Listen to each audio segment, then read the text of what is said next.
Have you ever prayed for something? Really poured your heart out to God, asking Him to take away a problem, a struggle, a source of pain. You pray day after day, night after night, believing with all your might that He will intervene. But then, silence. The problem doesn't go away. The struggle remains. It can be incredibly disheartening, can't it? It can make you question your faith.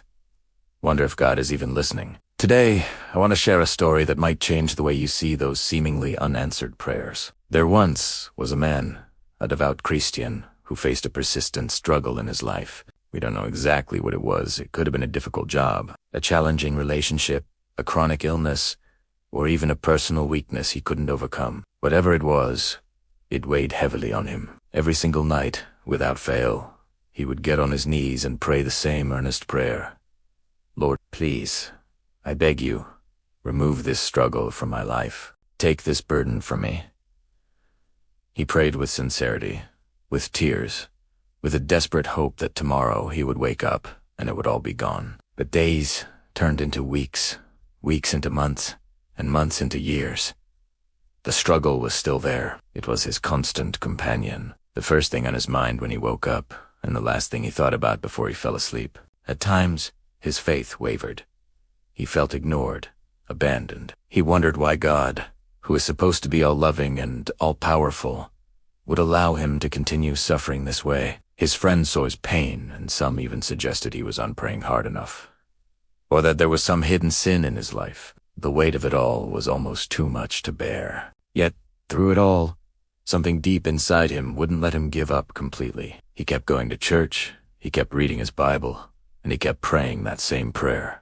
Even when it felt like he was just talking to an empty room. He learned to live with the struggle, to navigate his life around it. It forced him to rely on God in a way he never had before. Not just for a miraculous solution, but for daily strength, for the grace to just get through another day.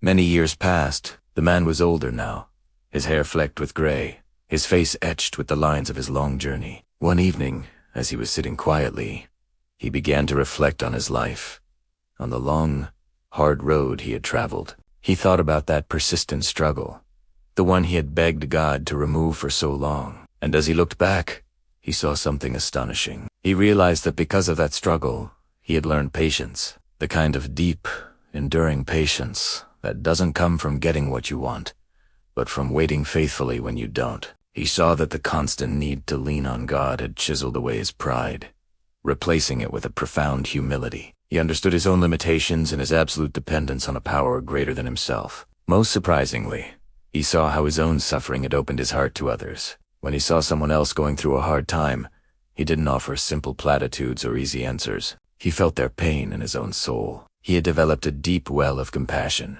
an empathy that could only have been born from his own prolonged trial. He had become a source of comfort and wisdom for so many people around him, precisely because he knew what it felt like to hurt. The man looked back at the person he was, all those years ago impatient, a little proud, and perhaps a bit and he looked at the man he had become patient, humble, and full of compassion for others. The transformation was undeniable. Tears began to stream down his face.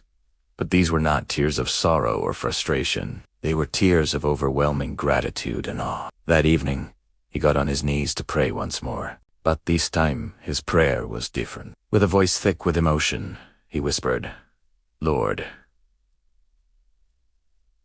thank you. You didn't remove the struggle like I asked. You used it to reshape me."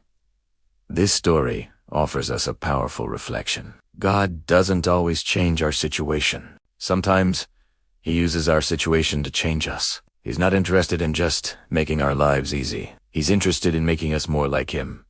He's a master sculptor, and sometimes the struggles we beg Him to remove are the very chisels He uses to shape us into the masterpiece He created us to be. The pressure, the friction, the parts that feel like being chipped away, they are all part of the process of revealing the beauty within. So, if you're in the middle of a struggle right now, and you're praying for God to take it away, don't lose heart. Perhaps the answer isn't a change in your circumstances, but a transformation within your character. Look for the lessons. Ask God not just to remove the problem, but to show you what He wants to teach you through it. How can this trial produce patience, humility, and compassion in you. You might just find the Goddess' answer to your prayer is far better and more profound than anything you could have ever asked for. He may not be removing the mountain, but instead, He's giving you the strength and the character to climb it. Thanks for watching. If this story resonated with you, please consider subscribing for more content that I hope will encourage and inspire you on your journey of faith. See you next time.